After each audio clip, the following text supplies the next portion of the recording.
হুজুর পাক সাল্লাল্লাহু আলাইহি সাল্লাম এরশাদ ফরমান, কোনো ব্যক্তি যদি সে আমার মাধ্যমে আল্লাহ পাক যে জীবন বিধানটা এই দুনিয়ার বুকে প্রতিষ্ঠিত করেছেন, ইসলামটাকে যে জীবন বিধান হিসেবে একমাত্র মুমিন মুসলমানের একমাত্র জীবন বিধান হিসেবে আল্লাহ পাক প্রতিষ্ঠিত করেছেন, সে জীবন বিধানের বাইরে গিয়ে নিজের দেশ, রাষ্ট্র, তার ক্ষমতা, সমাজ, অধিপতি সমস্ত কিছু পরিচালনা করে, আমার আনিত জীবন বিধান থেকে দূরে গিয়ে সে যদি নিজের মন গড়া জীবন বিধান নিয়ে পরিচালনা করে, সে আমার উম্মতের মধ্যে অন্তর্ভুক্ত না। আজকাল আমরা দেখা যায় কি, নিজের মন গড়া যে জিনিসটা আমার ভালো লাগবে এই জিনিসটা আমার মন গড়া ঢুকিয়ে দিই,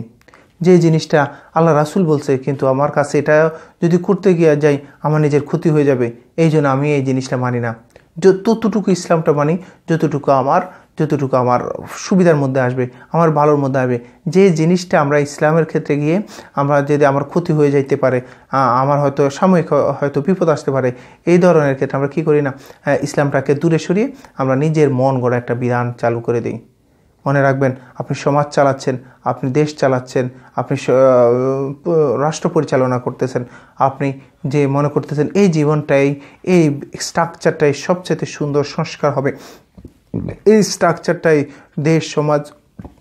উন্নত হয়ে যাবে, মনে রাখবেন না, আপনি ভুলের মধ্যে আছেন, আপনি ধোঁকার মধ্যে আছেন। আসলে এই সমস্ত কিছু মানুষ বানানো কোনো বিধানের মধ্যে শান্তি নাই, মানুষ বানানো কোনো বিধানের মধ্যে জীবন পরিচালনার বিধানের ক্ষেত্রে কোনো ধরনের কামিয়াবি নাই। এটার মধ্যে আপনি করতে গিয়ে আপনি আসলে ধোঁকার মধ্যে, শয়তানের ধোঁকার মধ্যে পড়তেছেন। এই জন্য আসুন, কোনো সংস্কার, কোনো জিনিসই ততক্ষণ পর্যন্ত সুন্দর না হবে, ততক্ষণ পর্যন্ত না ভালো না হবে, ওটার ফল ততক্ষণ পর্যন্ত মানুষ পাবে না যতক্ষণ পর্যন্ত না ওই সংস্কার, ওই আইন, ওই জীবন বিধান আল্লাহ রাসূলের তরিকা অনুযায়ী না হবে, ততক্ষণ পর্যন্ত না ওই সংস্কারের স্বর মধ্যেই থেকে যাবে, ওই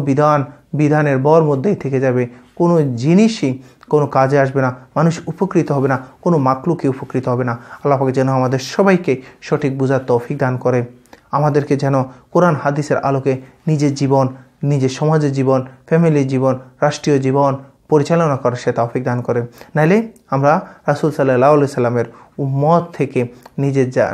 জীবন না শুধু, নিজের নামটা না শুধু, পুরো সমাজের বিধান, সবার প্রত্যেককে কেন যেন আমরা আস্তে আস্তে ইসলামটা থেকে, রাসূলের উম্মত থেকে দূরে চলে যাচ্ছি। এদিকে আমাদের সবাইকে আমার বুঝে শুনে কাজ করার মতো সে তৌফিক দান যেন আল্লাহ পাক আমাদেরকে দান করে, সম্পূর্ণ ইসলামের উপর যেন চলে আসে তৌফিক দান করে, নাহলে আমরা রাসূলের উম্মত থেকে খারিজ হয়ে যাব।